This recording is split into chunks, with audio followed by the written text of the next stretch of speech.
Captain மகன் விஜய் பிரபாகரனுக்கு திருமணம், தம்பி சொன்ன தகவல். மறைந்த கேப்டன் விஜயகாந்த், பிரேமலதா தம்பதிக்கு விஜய் பிரபாகரன் மற்றும் சண்முக பாண்டியன்னு 2 மகன்கள் இருக்காங்க. இதுல மூத்த மகன் அரசியல் வாழ்க்கையிலும், இளைய மகன் சினிமாவிலும் காலூன்றி வளர்ந்து வராங்க. அந்த வகையில இளைய மகன் சண்முக பாண்டியனுடைய படைத்தலைவன் படம் பல தடைகளை மீறி ரிலீஸ் ஆகி சக்சஸ்ஃபுல்லா போயிட்டு இருக்கு. அந்த படத்தோட பிரஸ் மீட்ல கலந்துகிட்ட சண்முக பாண்டியன் பல தகவல்களை ஷேர் பண்ணாரு. அதுல முக்கியமான அண்ணன் விஜய் பிரபாகரனோட கல்யாண விஷயம். அவர் பேசும்போது, அண்ணன் விஜய் பிரபாகரனுக்கு கூடிய சீக்கிரமே கல்யாணம் நடக்க போகுது. எனக்கு அண்ணி விரைவில் வருவாங்க.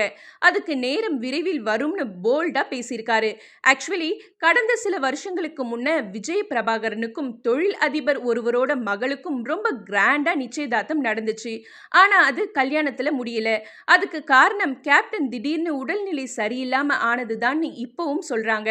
33 வயதாகிற விஜய் பிரபாகரனுக்கு அம்மா பிரேமலதா பெண் தேடி வரதா சொல்லப்படுது. 2 மகன்களுடைய சினிமா மற்றும் அரசியல் வளர்ச்சியும் கல்யாணத்தையும் பார்க்க முடியலேன்னு கேப்டன் விஜயகாந்துக்கு இறுதிக்கால ஏக்கமா இருந்தது குறிப்பிடத்தக்கது.